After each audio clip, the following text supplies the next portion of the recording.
الحمدللہ حضرت ابراہیم علیہ السلام کی یادوں سے بھرے ہوئے دن، مبارک دن، مقدس دن الحمدللہ جاری ہیں، اور یہ حج کے دن ہیں، قربانی کے دن ہیں، ان سب کو حضرت ابراہیم علیہ السلام کے ساتھ خصوصی نسبت ہے۔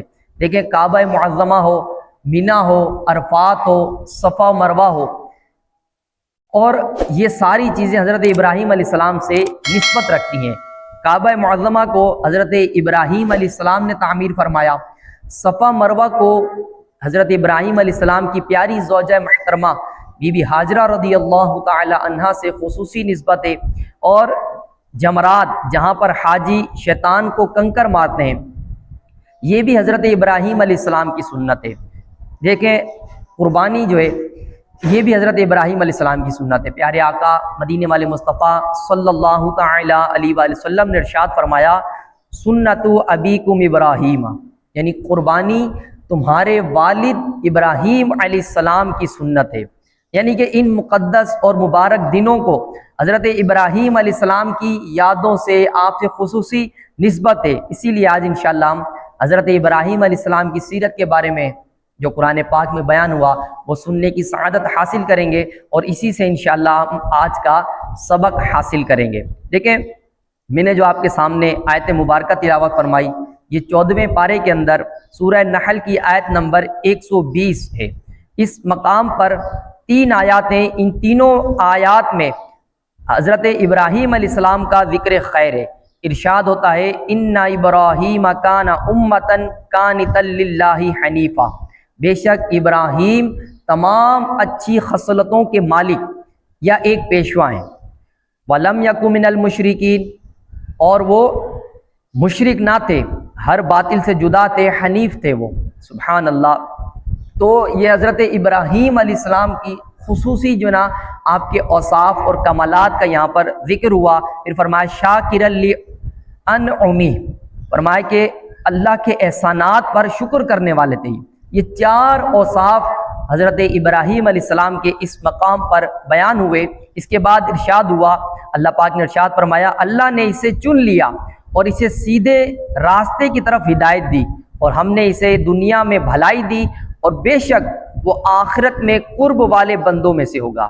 ان آیات کا خلاصہ یہ ہے کہ حضرت ابراہیم علیہ السلام خود اپنی ذات میں ایک پوری امت ہے، اللہ پاک کے بہت فرما بردار ہیں، ہر باطل سے جدا رہنے والے ہیں، ہر بری چیز سے جدا رہنے والے ہیں، اس سے دور رہتے ہیں آپ، اور نعمتوں کا خوب شکر کرنے والے ہیں، سبحان اللہ۔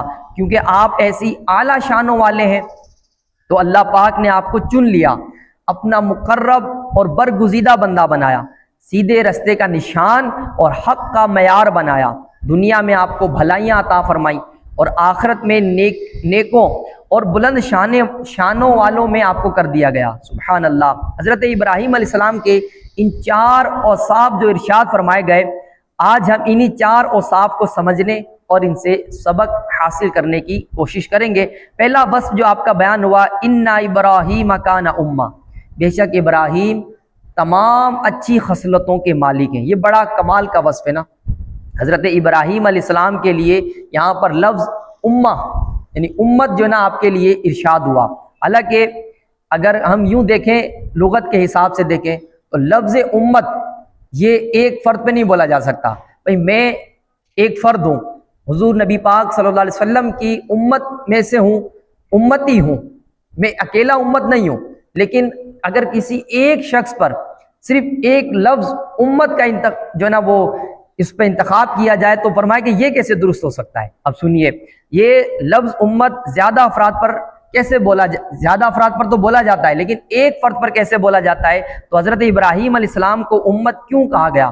علماء کرام اس کے مختلف معنی بیان کرتے ہیں، اس کے مختلف مطلب بیان کرتے ہیں۔ پہلا مطلب فرمایا، انہ کان وحدہ امہ من الامم لکمالہ فی صفات الخیر، یعنی کہ حضرت ابراہیم علیہ السلام اتنے اعلیٰ اوصاف اور کمالات کے مالک ہیں کہ گویا آپ ایک فرد نہیں بلکہ اکیلے ہی کروڑوں افراد سے اعلیٰ و ارفع ہیں، سبحان اللہ۔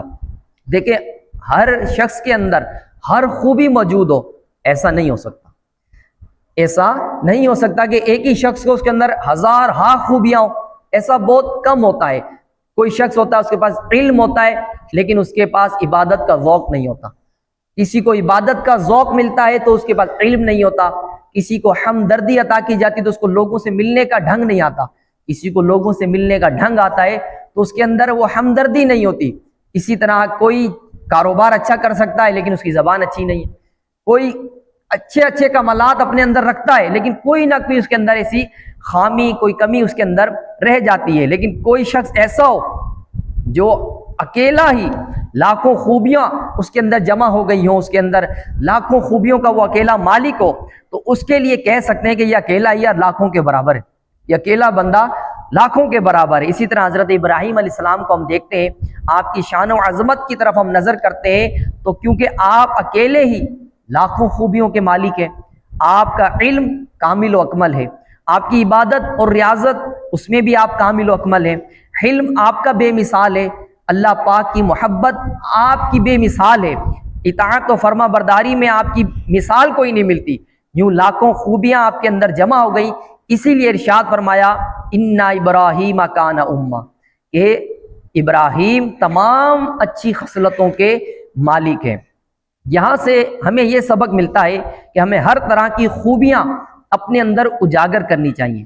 ظاہر ہے حضرت ابراہیم علیہ السلام کے ہم درجہ تو کسی صورت ہو ہی نہیں سکتے، ایسا نہیں ہے کہ ہم حضرت ابراہیم علیہ السلام کا جو نا درجہ پا لیں، وہ اللہ کے نبی تھے، ہم نبی پاک صلی اللہ علیہ وسلم کی امتی ہیں، لیکن آپ کی سیرت کو پڑھ کر آپ کے نقش قدم پر تو چلا جا سکتا ہے نا۔